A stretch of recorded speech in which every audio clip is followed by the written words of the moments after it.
La palabra del Señor en esta tarde se encuentra en la primera carta del apóstol Juan, en el capítulo 5.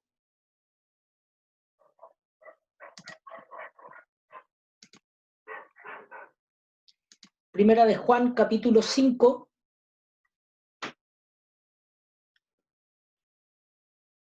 versículos 13 al 15.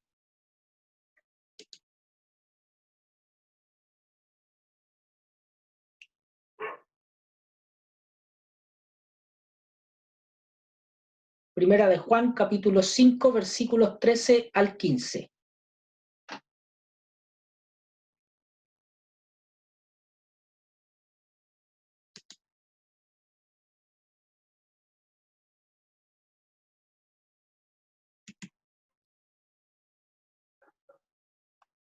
Primera de Juan, capítulo 5, versículos 13 al 15. Le voy a dar lectura en el nombre de nuestro Señor Jesucristo. Dice así: estas cosas os he escrito a vosotros que creéis en el nombre del Hijo de Dios, para que sepáis que tenéis vida eterna y para que creáis en el nombre del Hijo de Dios. Y esta es la confianza que tenemos en Él, que si pedimos alguna cosa conforme a su voluntad, Él nos oye. Y si sabemos que Él nos oye en cualquiera cosa que pidamos, sabemos que tenemos las peticiones que le hayamos hecho. Amén. Que el Señor bendiga su palabra, la lectura de la palabra del Señor, y nos dé el Señor de su gracia en esta hora. Amén. Bien, bueno, comienza diciendo el apóstol Juan esta carta, mi hermano, que la escribe. Si usted lee por completo esta carta, no se demora más de 20 minutos en leer 5 capítulos. Sin embargo, podemos notar cómo lo que el apóstol Juan, ¿cierto?, va comunicando son cosas que van entrelazadas, aunque a veces uno puede ver que dice algunas cosas diferentes, pero hay muchos detalles y muchos elementos que se van repitiendo durante toda la carta. Vemos que el apóstol Juan es conocido justamente por todo el tono que tiene en esta carta. Es conocido como el apóstol del amor, porque él concibe a Dios no como un Dios que solamente tiene amor, sino que un Dios que es en sí mismo, en su esencia, Dios es amor. Al comenzar la carta habla también, ¿cierto?, acerca de que Jesucristo es la encarnación de ese Dios de amor. Dice que él iba a hablar acerca de lo que había visto y de lo que había oído. En lo que se refiere, dice, al verbo de vida, que es Jesucristo, al cual dice, vimos, tocamos, oímos, escuchamos. Bendito sea el nombre del Señor. Y nos habla de lo importante de que el Hijo de Dios, el cristiano, el creyente verdadero, se caracteriza por esta fe. Y esta fe, dice, es la que vence al mundo, dice el apóstol Juan. El creer de que Dios, de que Jesucristo, dice, vino en carne. Es decir, de que el hecho de que Jesús, que era el Hijo de Dios, Dios hecho hombre, anduvo en la tierra y efectivamente caminó y se movió entre los hombres, que no fue una aparición fantasmal, que no fue un holograma que apareció por un periodo de tiempo entre el mundo, sino que era real, que era palpable, que era un hombre como nosotros, que habló, que se manifestó, que tenía necesidades, que sufrió, que padeció en la cruz. Juan dice esto con propiedad porque era necesario, hermano, poder enfrentar a algunas personas que no creían que esto era real. Eran personas que estaban dentro de la iglesia, pero creían y predicaban de que eso no era real, por la idea de que ellos pensaban de que Jesús, si era Dios, él no podía morir. Por lo tanto, lo que había sido Jesús era como una especie, ¿cierto?, de imagen, como de holograma, ¿cierto?, como le decía yo, como una aparición, como una imagen que se apareció de repente, pero que no podía ser realmente una persona real, porque Dios no puede morir. Y esas personas que estaban dentro de la iglesia comenzaron a enseñar esto, mi hermano, y se formó, ¿cierto?, un problema, porque ellos no estaban creyendo de que Jesús se había manifestado en carne, en cuerpo humano.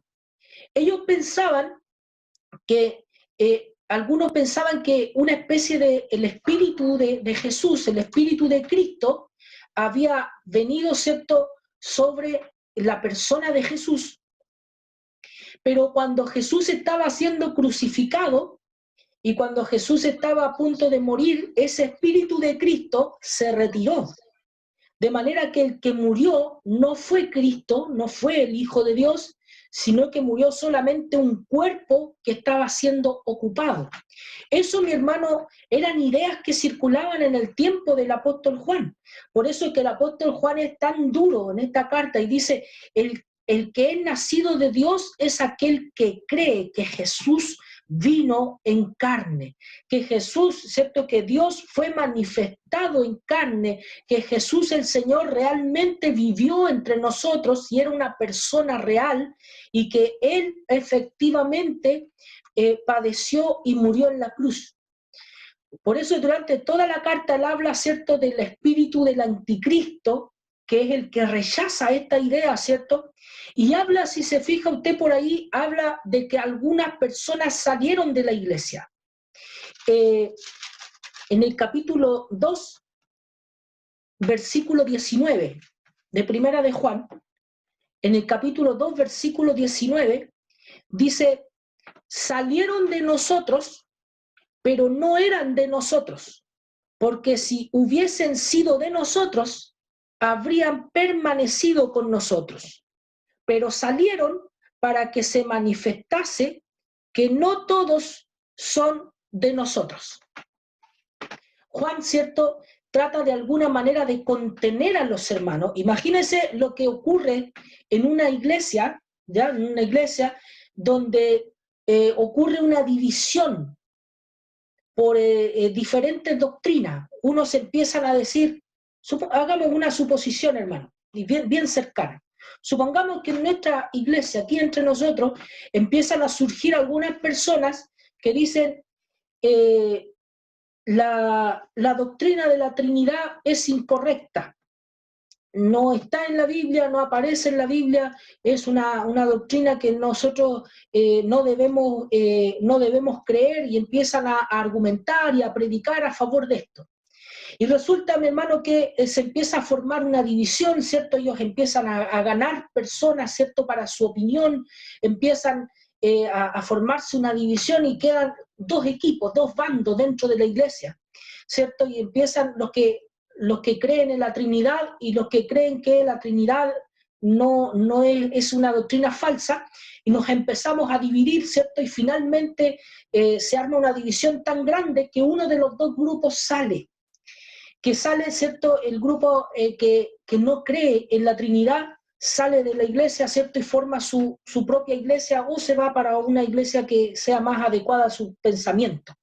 Entonces, mi hermano, cuando una de estas cosas ocurre en una iglesia, hermano, una división, sea por temas doctrinales o por temas de cualquier otro tipo, morales, excepto cualquier problema que pueda ocurrir dentro de la iglesia es como que se remeciera.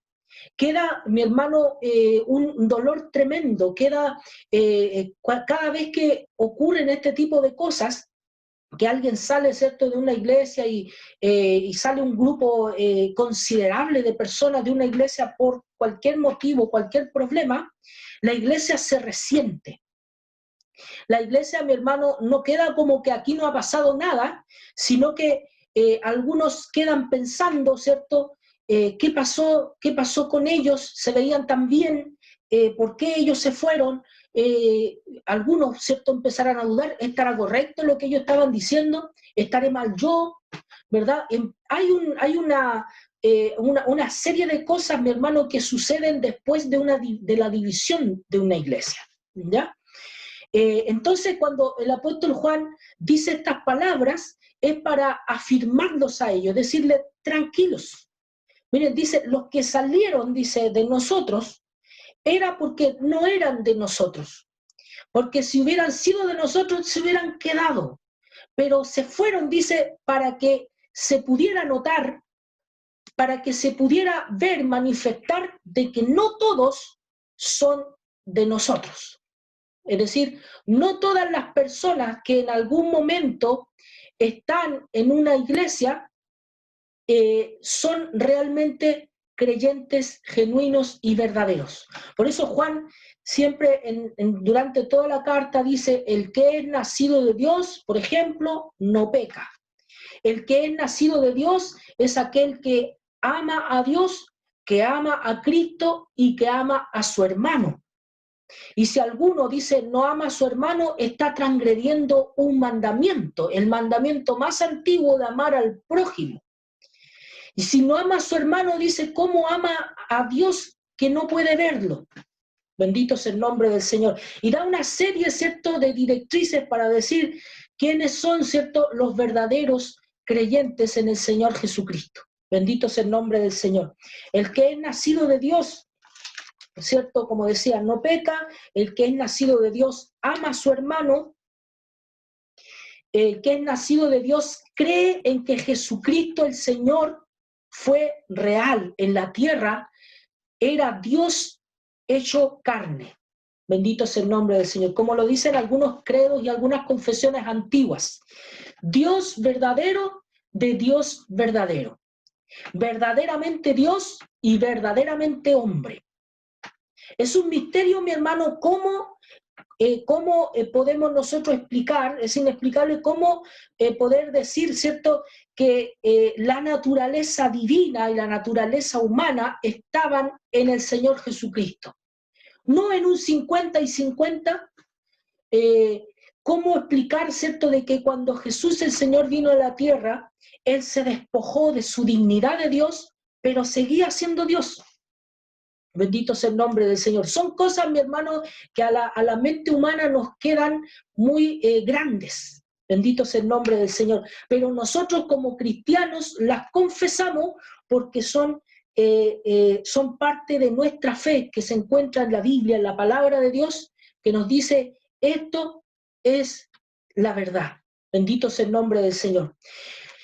Cuando salen estas personas, ¿cierto?, de la iglesia, cuando ocurre esta división, mi hermano, como decía, probablemente muchos quedaron tembleques, ¿cierto? Muchos quedaron ahí pensando qué es lo que pasó y por qué ocurrió esto. Bendito sea el nombre del Señor.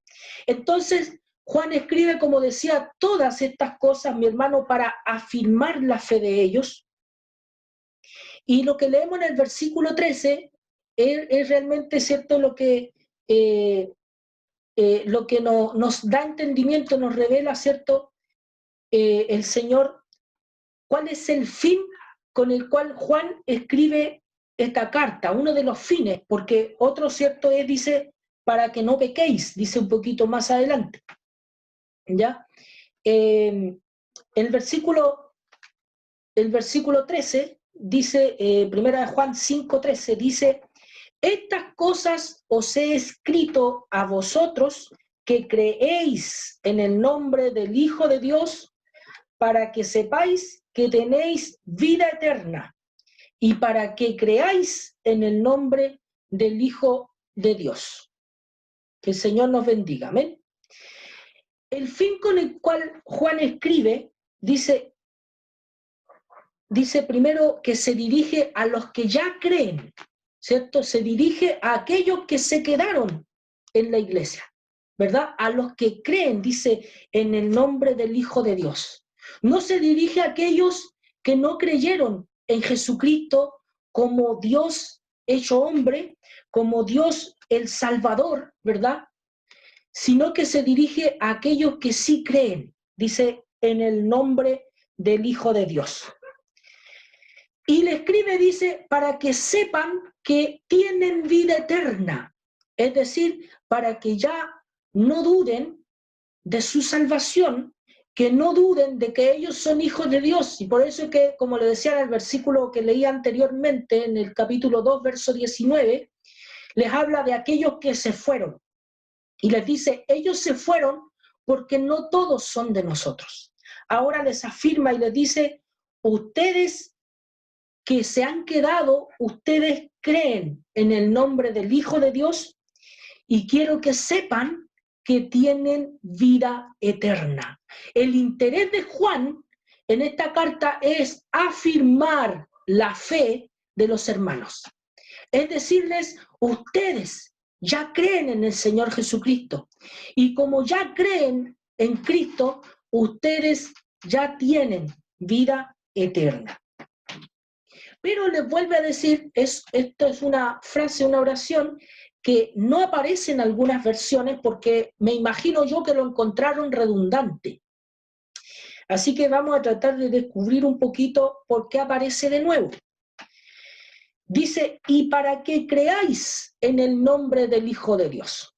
Es decir, primero Juan dice, yo me dirijo a ustedes que creen en el nombre del Hijo de Dios, y después le dice, y para que crean. Algunas versiones de la Biblia, como le comento, no incluyen esta segunda frase, esta segunda oración, no la incluyen porque la encontraron probablemente innecesaria. La encontraron innecesaria porque estaba repitiendo algo. Pero mi hermano, entendemos, yo entiendo de que está repetida con una razón, está siendo repetida con un argumento. Y es que mi hermano, el apóstol Juan, quiere que permanezcan en la fe. Dice, ustedes ya creen en el Hijo de Dios y quiero que sepan que tienen vida eterna, pero también quiero que sigan creyendo, que no dejen de creer en el nombre del Hijo de Dios. Juan sabe que ellos no van a dejar de creer nunca. Bendito sea el nombre del Señor, que la fe de ellos ya pasó la prueba y que ellos ya tienen vida eterna, que son salvos por gracia y que van a llegar al final del camino. Sin embargo, está en la obligación de advertirles y decirles, sigan creyendo y no dejen. Les amonesta, ¿cierto? Y les exhorta a seguir creyendo en el nombre del Hijo de Dios, de Jesucristo. Bendito sea el nombre del Señor. Es esa, mi hermano, la razón por la que esta frase se repite. Hermano, el apóstol Juan escribe, dice, con este fin. ¿Por qué él escribe? Si algunas personas piensan, ¿cierto?, que la fe es algo de cada uno, algo de cada cual. Sin embargo, Juan escribe una carta para que ellos entiendan cosas y puedan afirmar su fe en esas cosas que él les escribe. Mire, voy a leerle unas palabras de un teólogo que ya partió a la presencia del Señor hace algunos años. Él se llama Robert Sproul y él escribió lo siguiente. Dice, Dios se revela a sí mismo en un libro. Ese libro ha sido escrito en palabras, transmite conceptos que deben ser comprendidos por la mente. Seguramente que algunas cosas permanecerán como misterios, pero el propósito de la revelación de Dios es que la comprendamos con nuestras mentes para que puedan penetrar en nuestros corazones. El propósito de Dios es que esas cosas, ¿cierto?, que están escritas, que están reveladas, permanezcan en nuestras mentes para que puedan penetrar a nuestros corazones. Bendito sea el nombre del Señor. Amén. Que el Señor nos bendiga. Entonces, mi hermano, el razonamiento, la razón aquí juega un papel muy importante, porque resulta que es a través de la razón, es el medio que Dios utiliza para que de alguna manera la fe llegue a nosotros. Usted entiende y lee, ¿cierto?, acerca de Dios, acerca de su grandeza, acerca de su amor. Dios se comunica con usted a través de la Biblia, a través de la palabra de Dios, y cuando le dice, ¿cierto?, acérquense confiadamente al trono de la gracia. Esa palabra primero llega a su mente. Usted entiende y dice, Dios me está diciendo que venga, que confíe, que no tenga miedo. Tengo tantos miedos acerca de Dios, no sé si me va a rechazar, no sé si me cerró la puerta, si nunca más yo me voy a poder acercar a Él. Sin embargo, la palabra de Dios le está diciendo, acércate confiadamente al trono de la gracia y vas a encontrar la ayuda que necesitas en el momento justo. Esa palabra llega a su mente, a su corazón, a su entendimiento y traspasa y penetra entonces a su corazón.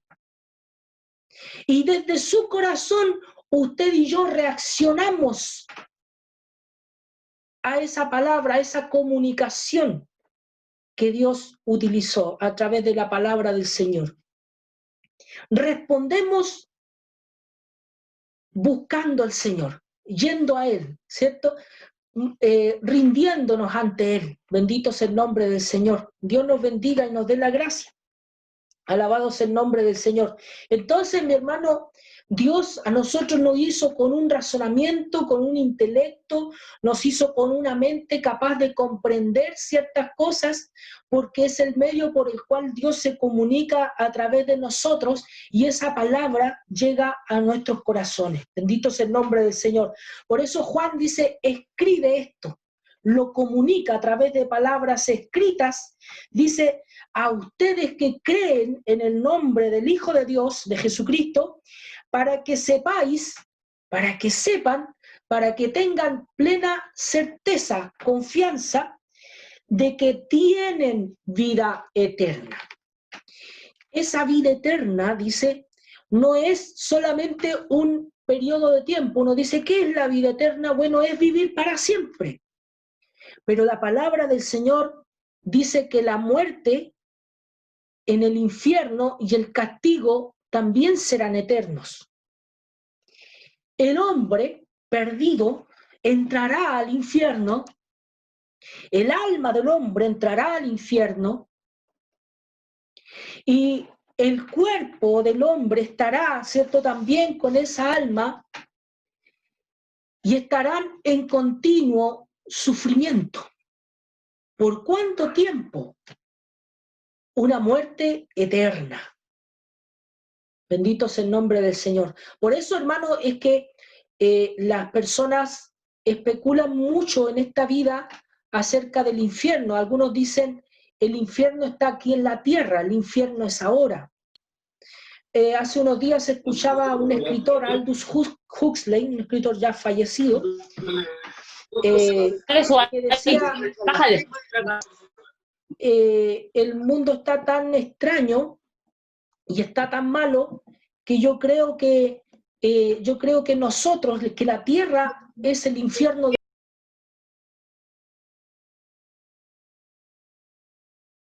Hay muchos conceptos, muchas ideas equivocadas acerca del infierno. Bendito sea el nombre del Señor. Porque la persona humana, el hombre, no se imagina lo terrible que es la muerte eterna, no se imagina lo terrible que es el sufrimiento perpetuo.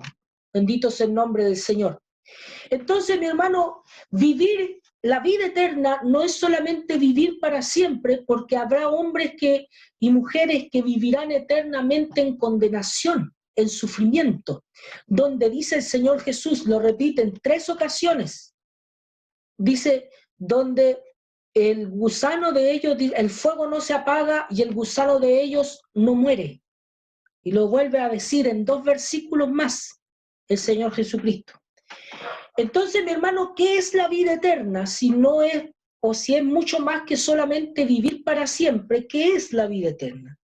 La vida eterna, dice, es que creáis en Dios y en su Hijo Jesucristo.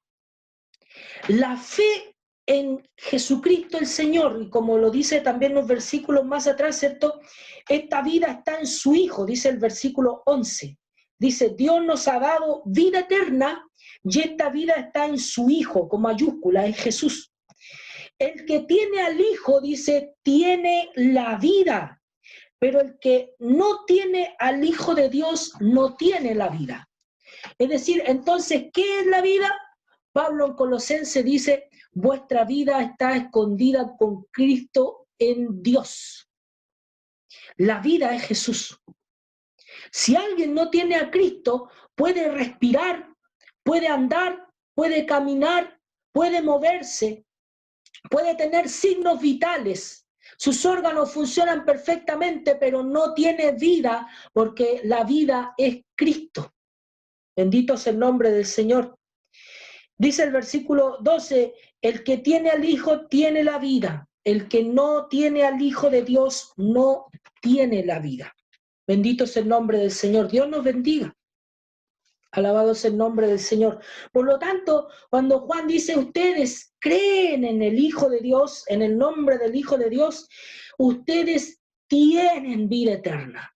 Ustedes que creen y que tienen a Jesús el Señor, ustedes tienen vida eterna. Bendito es el nombre del Señor. Ustedes tienen la vida dentro de sus corazones. Ustedes tienen la vida dentro de ustedes mismos. Bendito es el nombre del Señor. Si nosotros creemos verdaderamente en Jesucristo, tenemos vida eterna. Alabado es el nombre del Señor. Para que creáis, dice, y para que creáis, es decir, para que nuestra fe permanezca. Juan nos exhorta y nos anima, ¿cierto? En toda esta carta, como le digo, usted no se demora más de 20 minutos en leerla completa, nos exhorta continuamente, ¿cierto?, a amar al prójimo, amar al hermano, amar a Dios, que Dios es luz, que no hay tinieblas en él, que no caigamos, ¿cierto?, en la idolatría. Bendito es el nombre del Señor. Nos da muchas exhortaciones para que permanezcamos en la fe de Cristo, en la fe verdadera. Versículo 14 dice, y esta es la confianza que tenemos en Él, que si pedimos alguna cosa conforme a su voluntad, Él nos oye. Hay, mi hermano, una certeza, aquí hay una serie de 5 certezas, pero no las voy a tratar todas.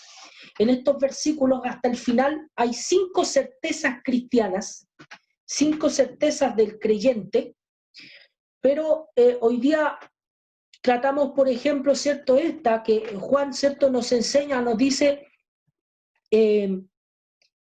tenemos esta confianza, esta seguridad, dice, que tenemos en Él, que si pedimos alguna cosa, tenemos, mi hermano, la certeza absoluta de que si usted ora, si usted pide a Dios algo, y eso está de acuerdo a la voluntad de Dios, Dios le escucha. Usted, mi hermano, cuando ora no está hablando solo. Cuando usted ora, está hablando, ¿cierto?, con un Dios real, con un Dios vivo que le está escuchando.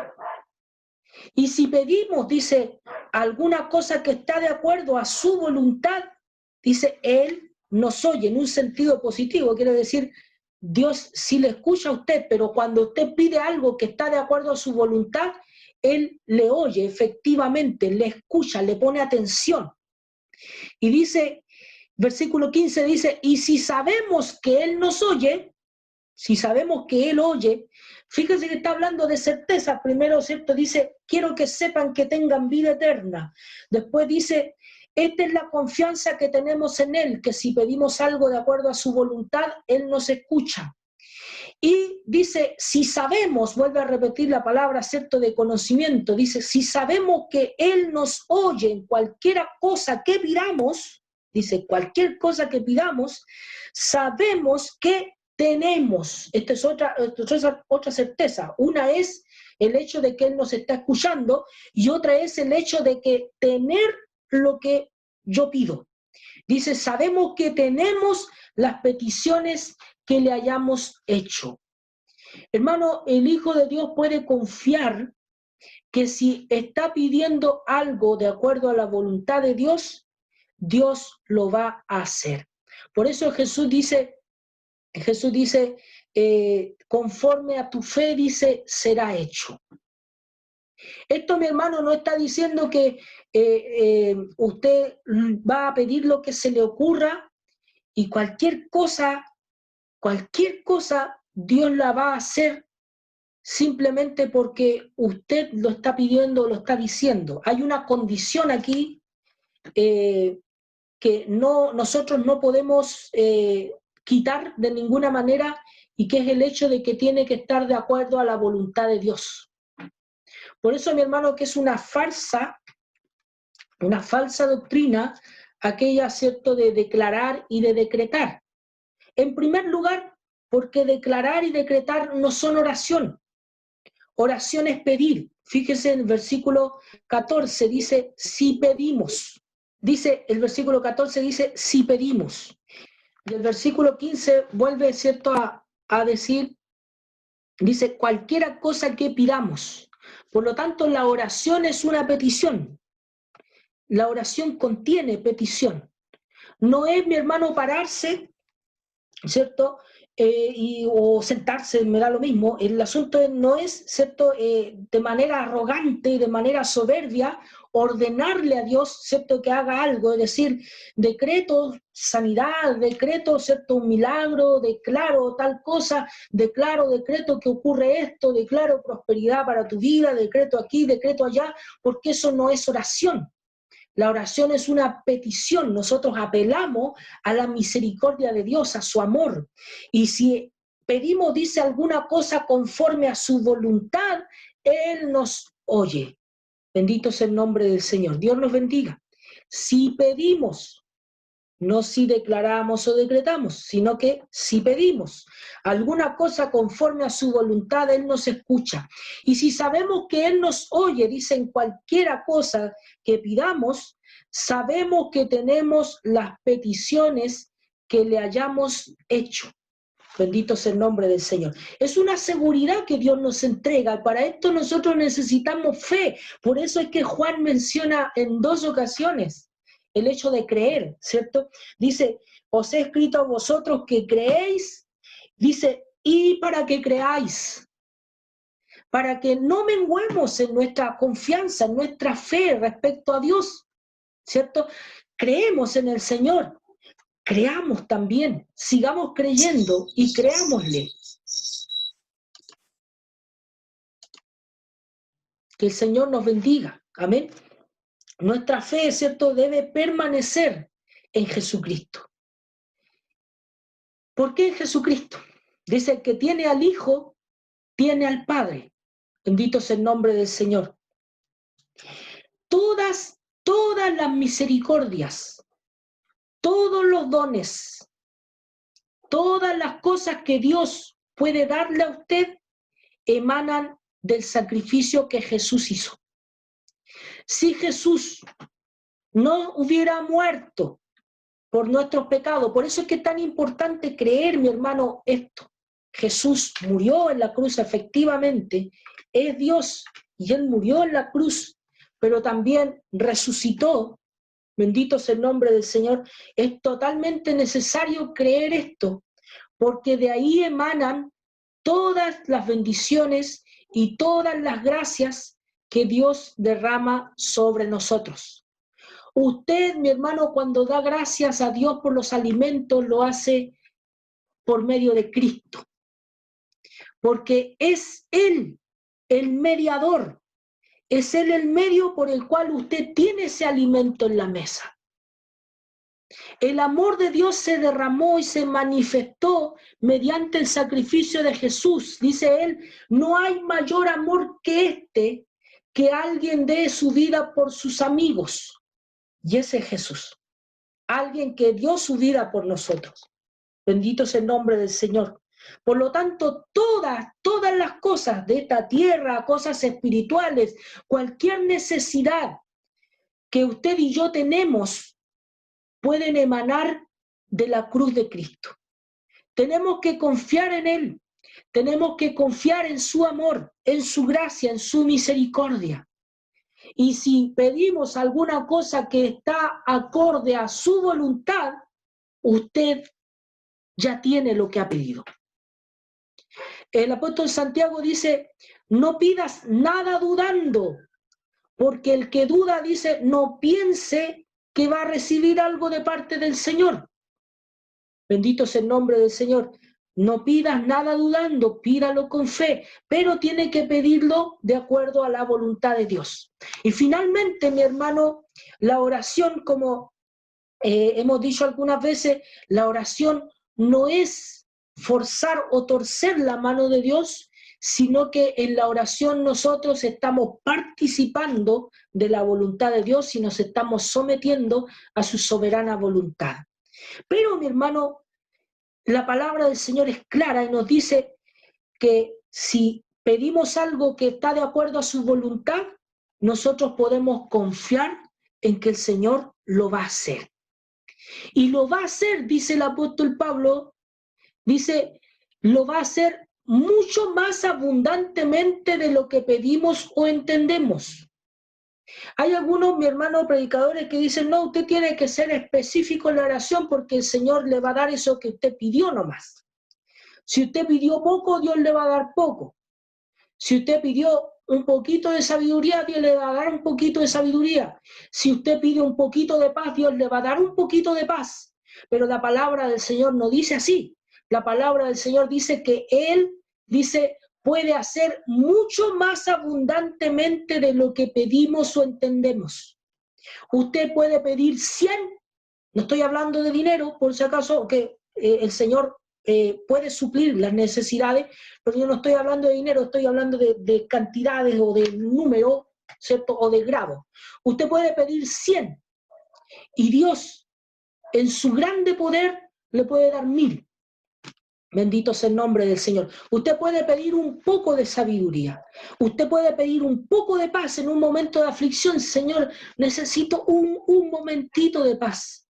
Señor, necesito un poquito de tu gracia. Estoy angustiado, líbrame, aunque sea un poquito. Usted en su angustia, en su dolor, en su humildad, va a ir al Señor con estas palabras, poquito, Señor, poquito, anímame un poquito. Señor, ten misericordia de mí, aunque sea un momento. Pero Dios es poderoso y le va a dar una paz abundante, porque Él no juega con nosotros. Él sabe de lo que tenemos necesidad. Nosotros, mi hermano, a veces no sabemos, dice, cómo pedir, dice Romanos. Dice, no sabemos pedir como conviene, pero el Espíritu Santo, Él intercede por nosotros y lleva esas peticiones al Padre mediante gemidos indecibles, indescriptibles, que no sabemos nosotros entender. Los lleva ante el Padre y es como que nos tradujera, es como que nosotros fuéramos niños que no saben darse a entender. Y el Espíritu Santo de Dios lleva nuestras oraciones y las da a entender al Padre. Bendito sea el nombre del Señor. Dios nos bendiga. Eso es lo maravilloso de la oración, mi hermano. Es algo precioso porque en primer lugar usted puede tener confianza. Hay un Dios que le está escuchando. Hay un Dios todopoderoso que le está escuchando. Hay un Dios sabio que le está escuchando. Hay un Dios justo que le está escuchando. Bendito sea el nombre del Señor. Y que es real. Él interviene. Él puede intervenir en la vida del hombre. Y si es preciso para hacer su voluntad, hacer su propósito y darle esa necesidad que usted tiene en su vida y en su corazón, que está conforme a su voluntad, Él puede detener el tiempo si lo desea. Él puede, mi hermano, hacer que las leyes naturales cesen para que usted tenga eso. ¿Por qué? Porque Él es el Señor. Él es capaz, el único capaz de intervenir, de interrumpir la normalidad del mundo, la normalidad de la vida y hacer un milagro. Bendito sea el nombre del Señor. Si es de acuerdo a su voluntad, tenemos las cosas que pedimos. Bendito sea el nombre del Señor. Pero cuando usted obtenga un no por respuesta, no se frustre, sino que confíe también en Dios. Porque cuando Dios a veces nos dice que no a algo, es porque nos está librando de algún mal. Probablemente estoy pidiendo algo que me va a perjudicar. Y el Señor, al decirme no, está mostrando su amor hacia mí. Porque no quiere que yo arruine mi vida con mis peticiones, que a veces pueden ser irresponsables o irreflexivas.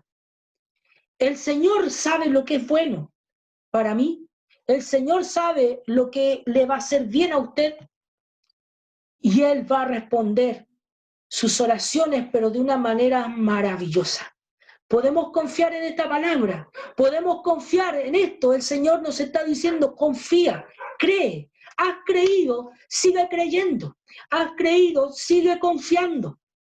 Porque si pides algo de acuerdo a la voluntad de Dios, Él lo va a hacer. Bendito sea el nombre del Señor. Ya tienes las peticiones que le hayas hecho. Bendito sea el nombre del Señor. Dios nos bendiga. Dios bendiga su palabra en nuestros corazones. Dios, mi hermano, es grande en misericordia, grande en poder. Su amor, dice, no ha goteado sobre nosotros. No, el Señor no nos echó una gotita como la gotita que sale del endulzante, ¿cierto? Sino que el Señor ha derramado, dice, su amor en nuestros corazones por el Espíritu Santo que nos fue dado. Bendito sea el nombre del Señor. Dios nos bendiga. Alabado sea el nombre del Señor. Que el Señor bendiga su palabra en nuestro corazón, esperando, mi hermano, de que esta palabra venga a motivarnos, ¿cierto? Tal como lo dice la palabra del Señor, que nos ha escrito, dice, Juan escribió estas cosas para aquellos que creemos y para que creamos. Y sepa que aquel que ha creído tiene vida eterna. Esta vida eterna está en el Hijo, está en Jesús. Y esa vida eterna es eterna. No es, mi hermano, por un tiempo, es para siempre. Bendito sea el nombre del Señor. Jesús dijo, aquellos que me dio mi Padre están en la mano de mi Padre y nadie puede arrebatarlos de su mano. Bendito sea el nombre del Señor. Confiemos en las promesas de Dios, confiemos en la palabra de Dios, confiemos en lo que Él nos dice. No hagamos caso, mi hermano, a los susurros de Satanás. No hagamos caso, mi hermano, a las doctrinas de este mundo. No hagamos caso a las dudas que nos siembra el hombre, el ser humano. Bendito sea el nombre del Señor, que siempre, mi hermano, estas dudas, mi hermano, están sembradas continuamente a nuestro alrededor y están cerca de nuestra mente y están a punto algunas de entrar a nuestros corazones y pueden dejar grande ruina y grande amargura si nosotros llegamos a distraernos y a creer en las palabras de los hombres por sobre la palabra de Dios. Creamos en sus promesas, creamos en su misericordia, creamos en su amor y en su bondad que Dios nos ha regalado, nos ha dispensado por su gracia, por su amor eterno y tan grande hacia nosotros. Bendito sea el nombre del Señor. Dios bendiga su palabra en nuestros corazones. Hay muchas cosas más adelante que poder tratar en estos versículos. Tal vez alguna otra vez el Señor nos dé la oportunidad de poder volver sobre esta parte, porque hay muchas cosas maravillosas y que yo sé que algunos todavía por ahí se preguntan qué será eso, ¿cierto? Que aparecen en los versículos posteriores. Pero en esta oportunidad vamos a quedarnos con esta porción y que el Señor bendiga su palabra en nuestros corazones, que el Señor fortalezca nuestra fe, nuestra confianza en Él.